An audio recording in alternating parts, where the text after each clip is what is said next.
Hi friends, welcome to my YouTube channel. आज हम पढ़ेंगे पॉरफेरिया से रिलेटेड क्वेश्चन जिसके ऊपर आते हैं वो हीम साइकिल। तो बेसिकली हीम साइकिल की जो पहली स्टेप है वो हमें ज़्यादा याद रखने की ज़रूरत नहीं, क्योंकि वो बहुत कॉमन स्टेप है। It's a very common step. Glycine and succinyl combines and they form the delta amino levulinic acid. Okay, but difficulty will come in the steps after that. So there is one mnemonic I have made for this. Okay, so pour hydroxyurine to COP to protect protein. What is the mnemonic? pour like pour means डालना ऐसे किसी class में। pour hydroxyurine to COP to protect protein. pour for porphobilinogen, hydroxy for hydroxymethylbilin, urine for uroporphyrinogen, COP for coproporphyrinogen, protect for protoporphyrinogen and protein for protoporphyrin. Okay, तो ये basically हो गया हमारा कि इस साइकिल में क्या क्या कंटेंट है, और उनको याद रखने के लिए जो निमोनिक है वो por hydroxy urine to cop to protect protein. अब इसके एंजाइम कैसे याद रखने हैं, ठीक है, how to remember the enzymes. So it's very simple. Okay, below the por we have to write next two step we have to write synthase. Okay, after that there is a corpoporphyrinogen, so C for decarboxylase. Okay, after that we have to write oxidase.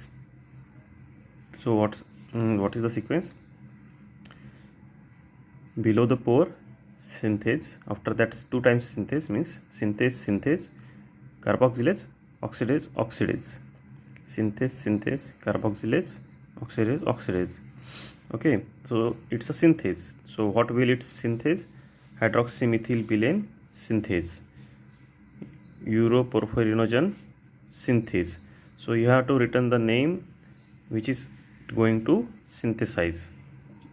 Here it's going to synthesize uroporphyrinogen, so it will be the uroporphyrinogen synthase. Here it will synthesize hydroxymethylbilane, so it will be the hydroxymethylbilane synthase. And this is decarboxylase. It's going to decarboxylase what? It's going to decarboxylase uroporphyrinogen, so it will be the uroporphyrinogen decarboxylase.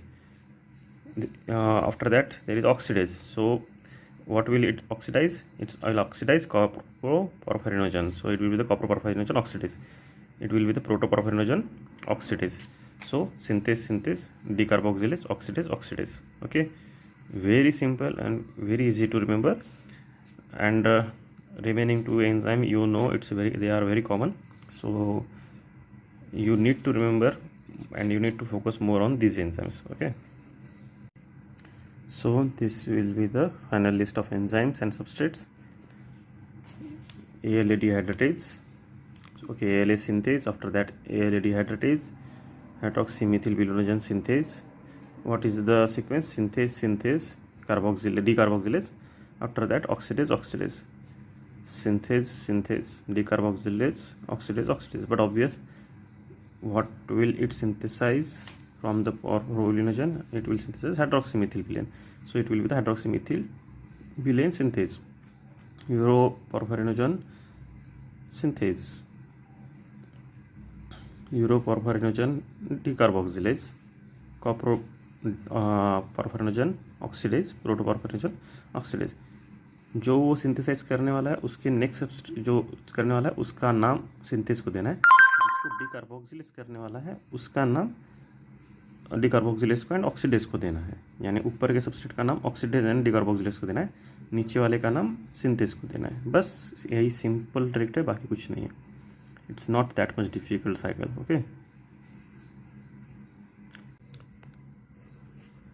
Okay, तो अब हमें इससे related जो पॉरफेरिया है वो कैसे याद रखने हैं।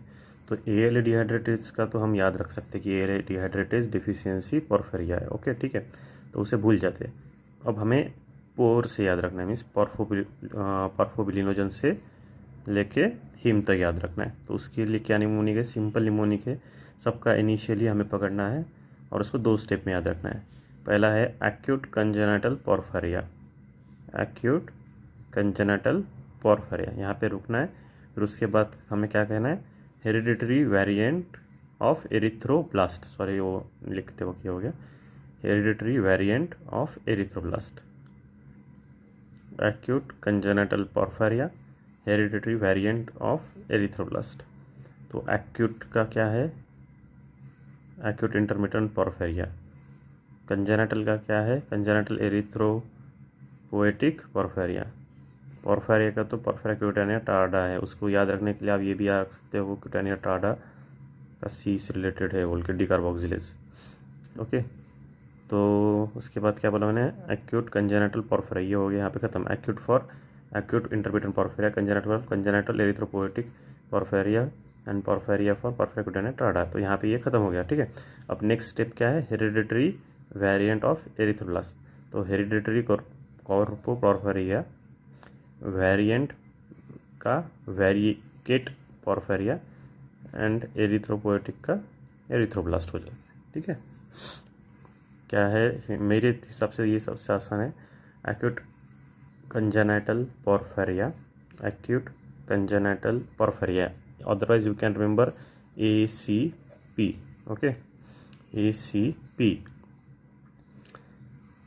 एंड उसके बाद hereditary variant of erythroblast, okay,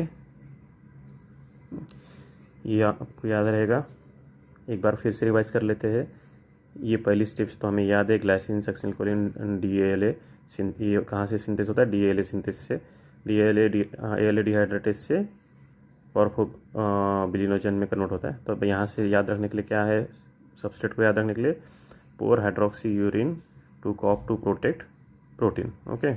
और उसके बाद इनके एंजाइम्स कैसे याद रखने हैं, पोर के नीचे सिंथेस, फिर कार्बोक्सिलेज, डिकार्बोक्सिलेज, फिर उसके बाद ऑक्सीडेज, ओके।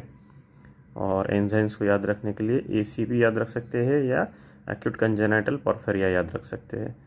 और उसके बाद के स्टेप्स के लिए hereditary variant of erythroblast, okay.